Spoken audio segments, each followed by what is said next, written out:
Hello and a very warm welcome to the Question Hour show from the Parliament House complex, where we bring you important unstarred questions that were asked by the members of the Rajya Sabha during the previous session. I'm Kriti Mishra and joining me is my colleague Akhilesh Suman. So Akhilesh, let's take our viewers through important questions and answers compiled for them in this edition of Question Hour. So the first question in this edition of Question Hour is from member Sasmit Patra, and this one pertains to the Ministry of Skill Development and Entrepreneurship. And Mr. Patra has asked about the number of people who have been imparted skill development training. And a more important question to this is the employment opportunities created in the country in the last 5 years due to ministry's initiatives. Right, Kriti, as you know that skilling is one of the major missions of Prime Minister Narendra Modi, and so the answer is very important. Under Skill India mission, the Ministry of Skill Development and Entrepreneurship imparts employable skills to the youth through long-term and short-term training. The ministry is implementing its flagship scheme, Pradhan Mantri Kaushal Vikas Yojana, that is known as PMKVY 1.0, launched in 2015 to provide employable skills to youth of the nation. Under PMKVY 1.0, a total of 19.85 lakh candidates were trained. Owing to the success of this first phase, the scheme was relaunched in October 2016 called PMKVY 2.0, 2016 to 2020. On pan-India basis, with a target to provide skilling to 1 crore people under short-term training, recognition of prior learning and special project across country over 4 years. As on 20 June 2019, a total of 52.12 lakh candidates have been trained under PMKVY 2.0. Employment generation together with improving employability of youth is priority of the government. Therefore, most skill development programs lay emphasis on placements. That is very important. The PMKVY 2.0 mandates training providers to facilitate placement of certified candidates. TPs need to organize placement Rozgar Melas every 6 months with support from the sector skill councils and to ensure participation of local industry along with awareness. National Skill Development Corporation PPP company under MSDE has also empaneled placement partners with the objective of ensuring placement opportunities to PMKVY certified candidates not placed by TP within 90 days from the date of certification. So, this is quite important that you have to do it within 90 days. And the next question, Kriti, is by the member Vijila Satyanath. She asked whether it is a fact that around 1 lakh additional mobile towers are needed to take care of growing data and voice requirements, because many a times that people complain about data breakage, also call drops. So, I think the question is in that context, and this is very important. So, what is the answer, Kriti? Well, absolutely, Akhilesh. This is a very important answer to all the telecom subscribers, and in this response, the government says that the telecom service providers install additional towers to improve coverage or capacity of their networks based on their techno-commercial requirements on a regular basis. A total of 72,000 additional mobile towers were installed in the country during the financial year 2018-19. No authentic estimate of addition in mobile tower base in future is available with the department as of now. There were 5,57,543 mobile towers in the country as on 30th of June 2019. In order to facilitate expansion of telecommunication services, the Department of Telecommunications has initiated a series of policy initiatives and development programs. Now, these development programs include making available sufficient spectrum for mobile services, including auction of 965 megahertz across different bands, that is 700, 800, 900, 1800, 2100, 2300, 2500 megahertz bands in the year 2016. Allowing spectrum sharing, trading and liberalization of administratively allocated spectrum, permitting sharing of active as well as passive infrastructure by telecom service providers for achieving higher utilization efficiency. Notification of Indian Telegraph Right-of-Way Rules 2016 dated 15th of November 2016 for enabling development of underground infrastructure or optical fiber and overground infrastructure or mobile towers. And lastly, periodic review of expansion of mobile networks and related improvements carried out by telecom service providers. Moving on to the next question asked by member Ahmed Hassan, and this one pertains to the Department of North-Eastern Region. And Mr. Hassan has asked the status of implementation of North-Eastern Region Vision 2020 unveiled by the Prime Minister of India.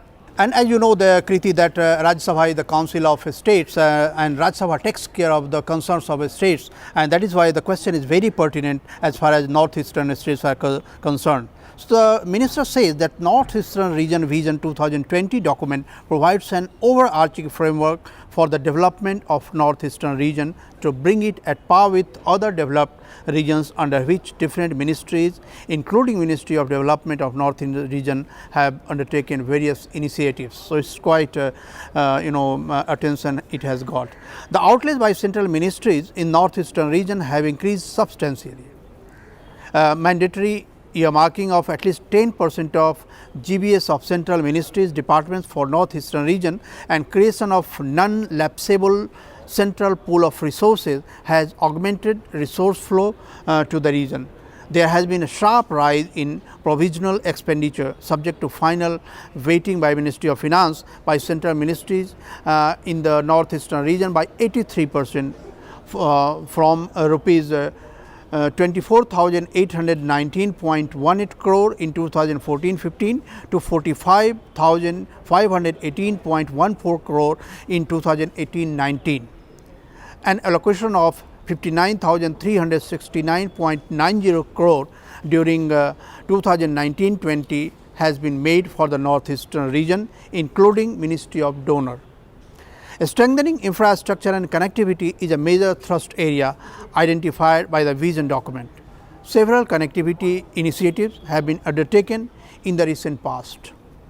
In the last 5 years, under the scheme of Ministry of Donors, road projects worth rupees 1711.19 crore were sanctioned, and under a scheme of Northeastern Council, rupees 1573.56 crore was released for development of infrastructure like roads and bridges, ISBT, airports, railways in Northeastern region. So it seems that government is giving much attention to Northeastern region, Kriti. And let us come to the next question. The question has been asked by the member Parimal Nathwani, and the question is related to Consumer Affairs, Food and Public Distribution Ministry.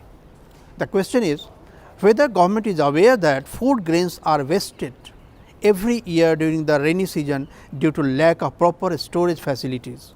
If so, the details thereof, and the action plan prepared by the government to deal with the problem. So, plenty of food grain, but you need to store it. What is the answer of the minister? Well, it's a very specific response the government has given to the question of Mr. Parimal Nathwani, and the government goes on to say that no wastage or damage of central pool food grains, wheat or rice stored in godowns of Food Corporation of India can be directly attributed due to lack of proper storage facilities during rainy season. The government further goes on to say that as on 30th of June 2019, storage capacity available with FCI for central pool stock is 407.31 lakh metric ton. And also in addition, 471.24 lakh metric ton is utilized by state governments for keeping central pool of stock. And as on 1st of July 2019, the quantity of 742.52 lakh metric ton central pool stock is stored in FCI godowns, both owned and hired. The capacity utilization of FCI godowns varies from month to month depending on the level of procurement and movement of the food grains across the country.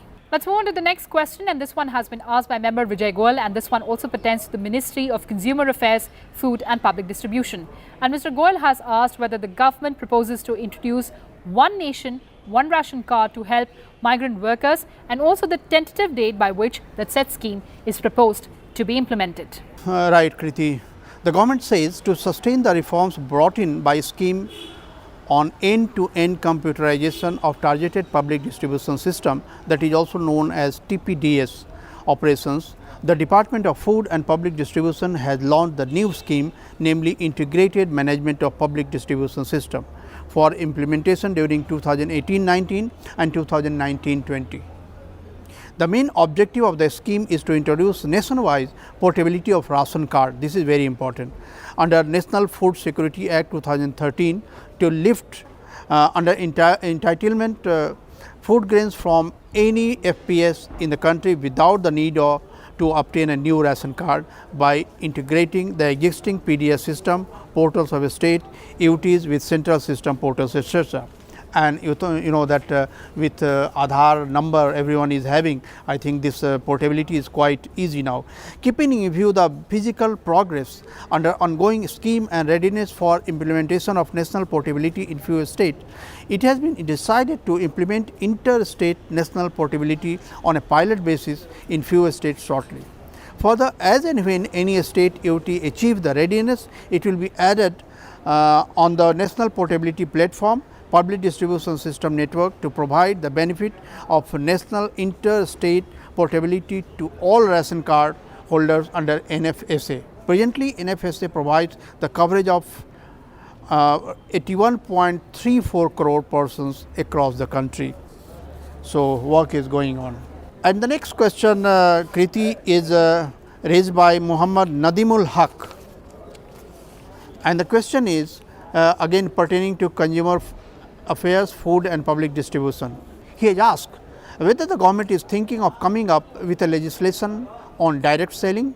Well, given a comprehensive reply, the government goes on to say that Ministry of Consumer Affairs, Food and Public Distribution, Department of Consumer Affairs notified the Direct Selling Guidelines 2016 in the Gazette of India on 26th of October 2016 as guiding principle for state governments to consider regulating the business of direct selling and multi-level marketing and strengthening the existing regulatory mechanism on direct selling and multi-level marketing for preventing any fraud and protecting the legitimate rights of the consumers and also the interests of the consumers. State governments and union territories, being enforcement agencies, may take necessary action to implement these guidelines. In terms of the Direct Selling Guidelines 2016, state governments will set up a mechanism to monitor or supervise the activities of direct sellers, direct selling entities regarding the compliance with the guidelines. Besides, the Consumer Protection Bill 2019 has also been passed by Parliament, which seeks to provide the measures to be taken by the central government to prevent unfair trade practices in direct selling. The government further says that in terms of the Direct Selling Guidelines 2016, no person or entity will participate in money circulation scheme in the garb of direct selling business. Ministry of Finance, Department of Financial Services has already intimated that there is no information available with them that law enforcement agencies are wrongfully booking genuine direct selling firms under the Price Chits and Money Circulation Scheme Banning Act 1978. So, Akhilesh, these were the important questions and answers for our viewers in this edition of Question Hour. But on the other side, we'll have Arun Kumar Singh and Kriti Singh with Prashnakal in Hindi. Stay tuned to Rajya Sabha Television.